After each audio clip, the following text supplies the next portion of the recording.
La concubina del levita. Cuando abrimos el libro de Jueces, encontramos una frase que describe toda la realidad de aquel periodo. En aquellos días no había rey en Israel. Cada uno hacía lo que bien le parecía. Jueces 21-25. Ese es el trasfondo de la historia más sombría de todo el Antiguo Testamento. Un levita, viajando con su concubina, busca un lugar donde pasar la noche. Llegan a la ciudad de Gibea, que pertenecía a la tribu de Benjamín. Un lugar que, en teoría, debía representar la propia identidad del pueblo de Dios. Pero el texto muestra que la apariencia de religiosidad no era suficiente para ocultar la decadencia espiritual que consumía aquella tierra. Un anciano bondadoso los recibe en su casa, y por un momento parece que la noche será tranquila. Sin embargo, Jueces 19-22 describe el inicio de la tragedia. Rodearon la casa los hombres de aquella ciudad, hombres perversos, y golpeaban la puerta. Exigen que el levita sea entregado, con intenciones violentas y deplorables. El nivel de degradación moral es tan profundo que recuerda inmediatamente a Sodoma.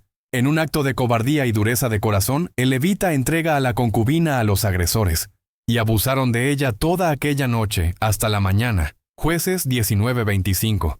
Cuando amanece, ella cae a la puerta de la casa, y allí muere. Al encontrar el cuerpo, el levita responde con frialdad. Coloca a la mujer sobre el asno y vuelve a casa. Entonces, en un gesto que supera el límite de lo soportable, corta el cuerpo en 12 pedazos y los envía a las tribus de Israel.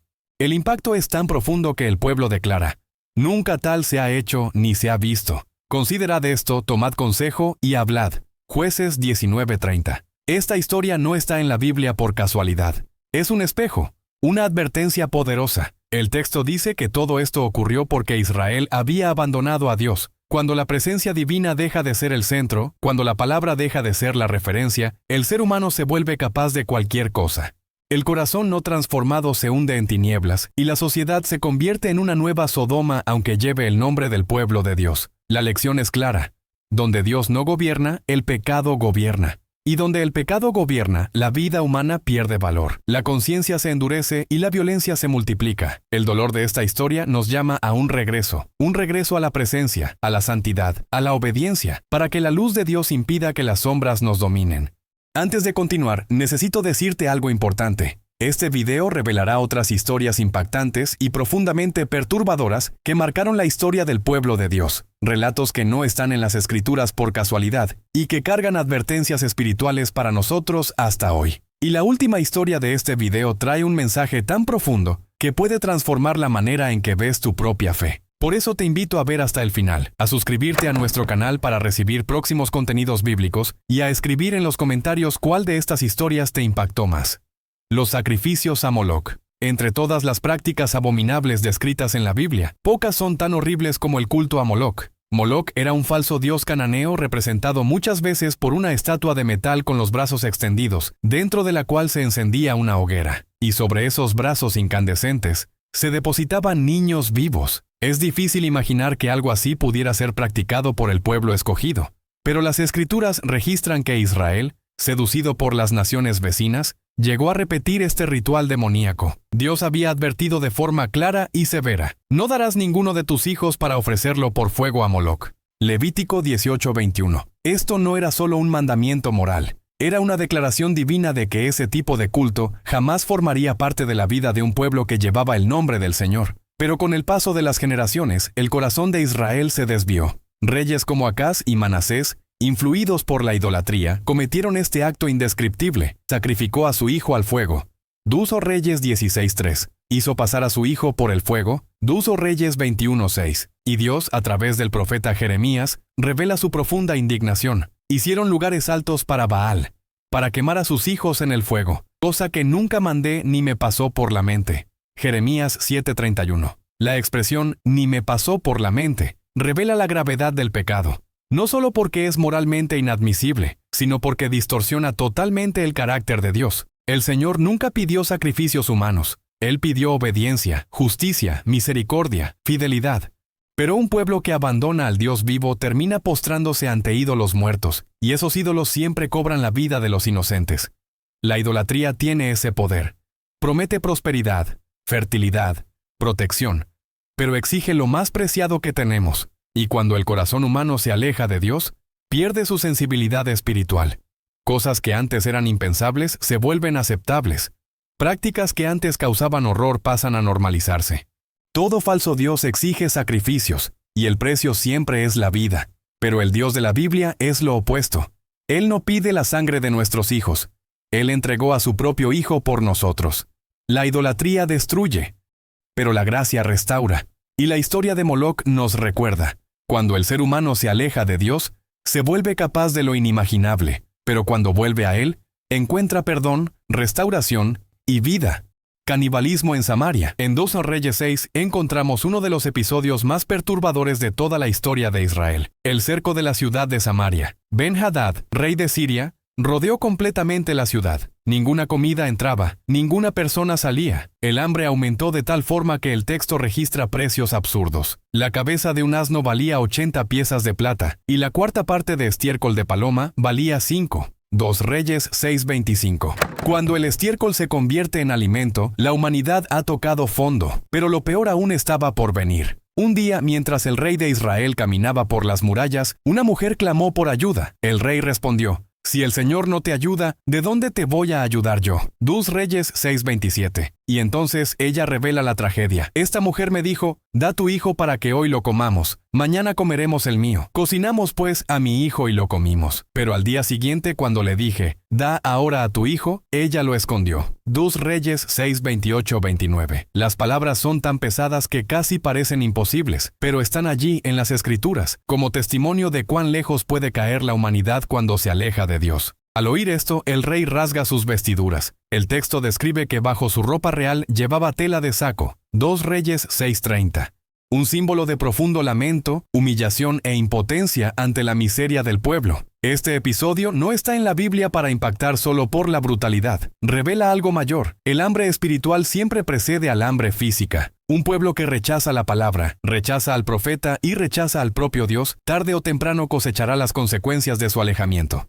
Samaria estaba cercada por enemigos, pero la verdadera ruina venía desde dentro, de corazones endurecidos, de rebelión continua, de un pueblo que insistió en seguir sus propios caminos. La lección es fuerte, pero necesaria. Cuando el ser humano abandona a Dios, hasta la esperanza muere. Y donde no hay esperanza, la vida pierde su valor y la oscuridad domina. Pero aún allí, en lo más profundo del abismo, Dios no abandonó a su pueblo.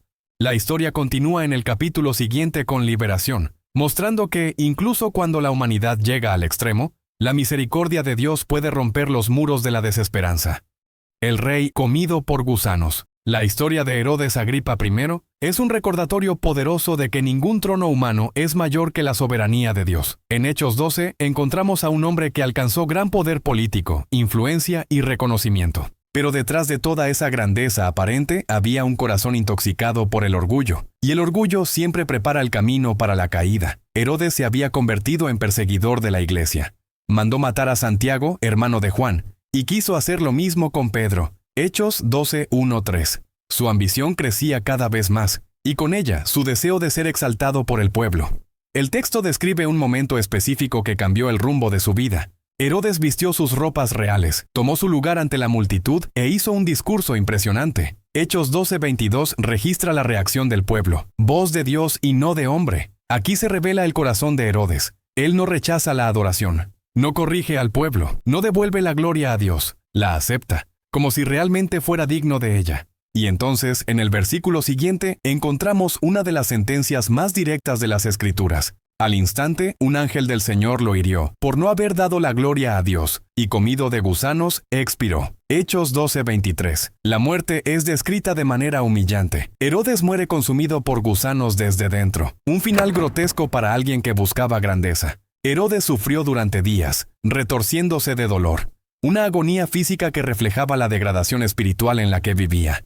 El orgullo siempre nos conduce a una ilusión, la de que somos mayores de lo que realmente somos, la de que no dependemos de Dios, la de que podemos recibir para nosotros la gloria que solo le pertenece a Él. Herodes es un retrato de lo que ocurre cuando el corazón humano se coloca en el lugar que pertenece al Señor. Toda gloria que no se devuelve a Dios se transforma en destrucción. Él resiste a los soberbios, pero da gracia a los humildes. Santiago 4:6. Y mientras Herodes caía en deshonra, el texto concluye con un contraste glorioso.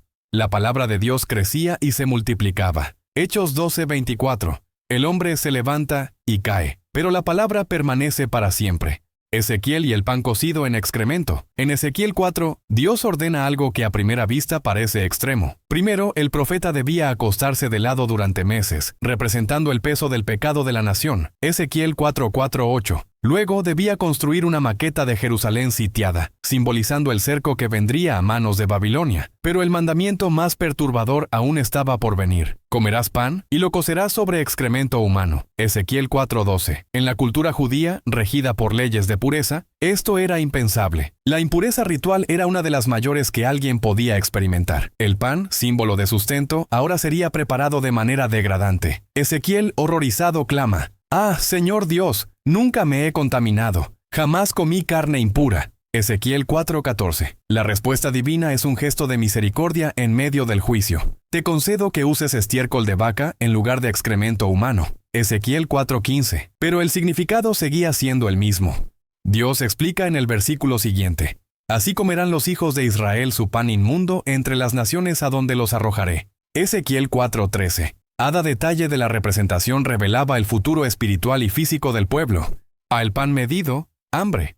El agua racionada, sed. Los excrementos, degradación. El cuerpo limitado en el suelo, opresión.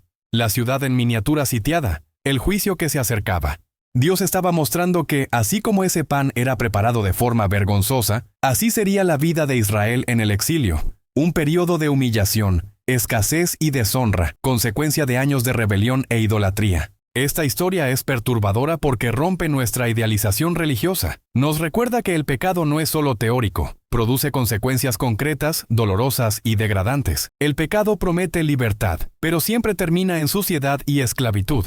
Por otro lado, vemos a un Dios que, incluso en el juicio, sigue dialogando con su profeta, corrigiendo, ajustando, escuchando, un Dios que disciplina, pero no abandona. Ezequiel nos enseña que, cuando nuestra vida se aleja del propósito de Dios, pierde dignidad. Pero cuando regresamos a Él, incluso aquello que nos avergüenza puede ser restaurado por su gracia.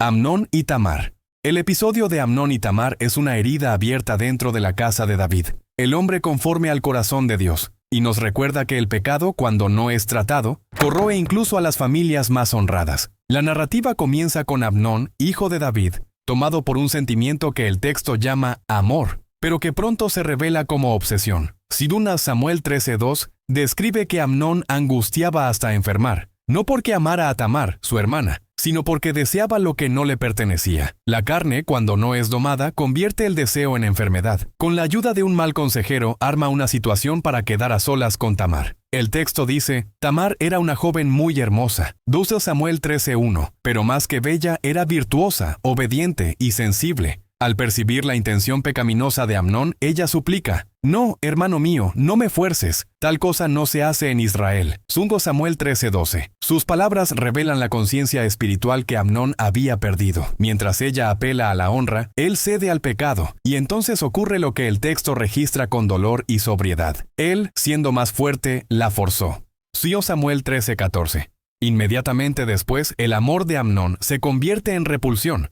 2 Samuel 13:15 dice: Después Amnón sintió por ella gran aversión. Mayor era el odio con que la aborreció que el amor con que la había amado. El pecado siempre promete placer, pero entrega vacío, culpa y destrucción. Tamar, en lágrimas, rasga su túnica real, símbolo de su dignidad herida, y se cubre de ceniza. Su dolor resuena por los pasillos del palacio. ¿Y qué hace David? El texto dice que se enfureció mucho. 2 Samuel 13:21. Pero no hizo nada. La omisión del rey abrió espacio para que la injusticia se prolongara. Absalón, hermano de Tamar, guarda el odio en silencio. 2 años después mata a Amnón. 2 Samuel 13:28. El pecado no confesado se convierte en venganza. La venganza se convierte en muerte, y la familia real entra en colapso emocional y espiritual. La lección es profunda. El pecado escondido destruye familias, relaciones y generaciones. Cuando los líderes dejan de disciplinar, la injusticia crece. Cuando el mal no es confrontado, encuentra terreno fértil. Pero Tamar permanece como símbolo de dignidad herida. Una voz que clama por justicia y nos recuerda que Dios ve. Dios conoce y Dios no ignora el dolor de los injusticiados. Lot y sus hijas. La historia de Lot está marcada por decisiones que lo acercaron a la tragedia. Cuando Abraham le dio el derecho de elegir primero, Lot optó por las campiñas del Jordán, atraído por la apariencia fértil de la tierra. Génesis 13:10. El texto añade un detalle crucial. Lot habitó en las ciudades de la llanura y fue poniendo sus tiendas hasta Sodoma. Génesis 13:12. Paso a paso, la familia de Lot se acercó a una cultura corrompida, y eso tendría consecuencias devastadoras. Tras la destrucción de Sodoma y Gomorra, Lot y sus hijas huyen a una cueva. El mundo que conocían había desaparecido. No había ciudad, parientes, seguridad ni perspectiva de futuro. La sensación de aislamiento era tan profunda que las hijas de Lot comenzaron a creer que no habría hombres con quienes formar familia. La desesperación distorsionó su percepción de la realidad. Génesis 19:31 registra el plan. Nuestro padre es viejo, y no hay hombre en la tierra que se una a nosotras. Ven, demos de beber vino a nuestro padre y acostémonos con él para preservar la descendencia. No hay forma de suavizar esta narrativa. Es perturbadora, incómoda, moralmente chocante.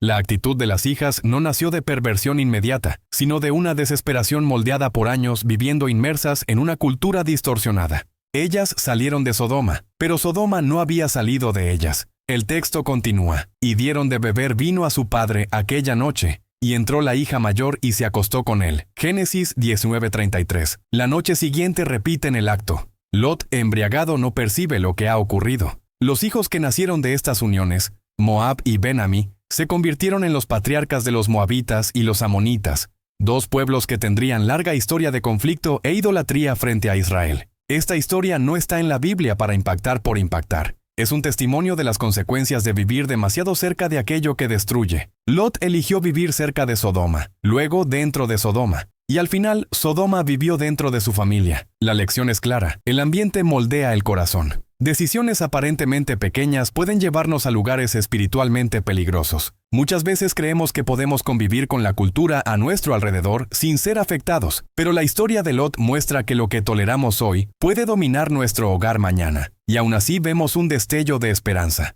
Dios preservó a esa familia a pesar de los errores. De los moabitas vendría Ruth, y de la línea de Ruth, el Mesías. Hasta de las historias más distorsionadas, Dios puede extraer redención.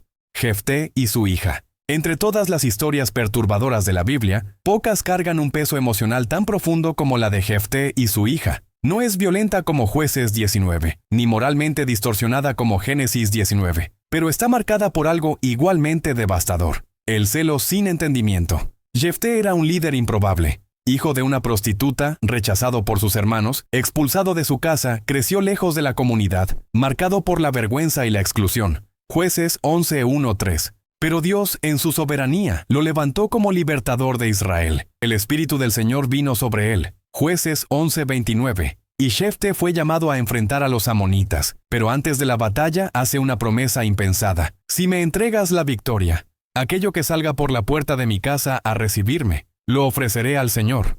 Jueces 11:30-31. La promesa no fue ordenada por Dios ni necesaria. El Señor ya había dado su espíritu, ya había concedido su presencia. Pero Jefté, moldeado por una cultura rodeada de votos paganos y sacrificios humanos, habla sin pensar y pronuncia palabras que no podrían ser retiradas. La victoria llega. Dios entrega a los enemigos en sus manos. Jefté vuelve a casa, y en lugar de un animal, quien sale danzando a su encuentro es su hija, su única hija. Jueces 11:34. La escena es devastadora. La joven corre alegre, sin imaginar que lleva en sus manos el peso de un voto que no hizo. La Biblia no dice explícitamente si Jefté sacrificó literalmente a su hija, como hacían los pueblos paganos, cosa aborrecida por Dios, o si ella fue consagrada al Señor, permaneciendo virgen, sin casarse ni tener hijos. El texto da señales de ambas interpretaciones, pero sea cual sea la lectura, el peso sigue siendo inevitable. Jefté habla precipitadamente. La hija sufre las consecuencias. El hogar es herido por una promesa que Dios nunca pidió. La joven no reacciona con rebeldía. Ella dice: Padre, has hecho voto al Señor. Haz conmigo según lo que prometiste. Jueces 11:36. Y pide solo 2 meses para llorar su virginidad. Su vida no vivida, el futuro que no tendría. La lección es profunda. La ignorancia espiritual puede ser tan destructiva como la rebelión. Dios nunca pidió el sacrificio de la hija, nunca exigió ese voto. Servir a Dios no exige trueques, promesas desesperadas ni votos irracionales. Exige confianza, exige obediencia, exige descanso en lo que Él ya ha prometido. La Biblia es un libro que revela la gloria de Dios, su misericordia, su carácter santo y su amor redentor, pero al mismo tiempo no esconde la oscuridad del corazón humano. no nos ahorra las historias difíciles, chocantes y perturbadoras que marcaron al pueblo de Dios. Por el contrario, el Espíritu Santo inspiró a hombres a registrar episodios que parecen, a primera vista, demasiado incómodos para estar en las Escrituras. Pero están allí por un motivo. El apóstol Pablo dijo que todo lo que fue escrito en el pasado fue escrito para nuestra enseñanza. Romanos 15:4.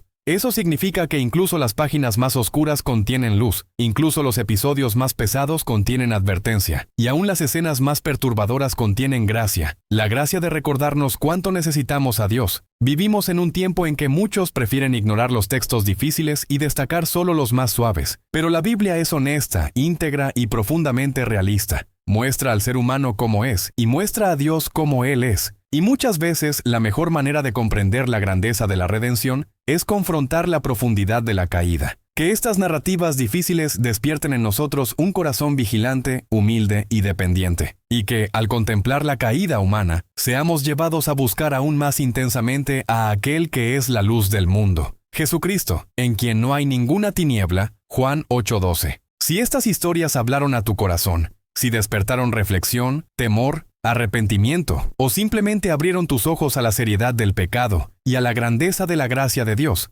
te invito a seguir caminando con nosotros. Suscríbete a nuestro canal. Deja tu me gusta para que este mensaje alcance a más personas. Comparte este video con alguien que necesite oír estas verdades y escribe en los comentarios qué lección tocó más tu corazón. Que la palabra siga iluminando nuestro camino, incluso cuando nos conduce por capítulos difíciles, porque muchas veces es en la oscuridad donde aprendemos a valorar la luz. Hasta el próximo video.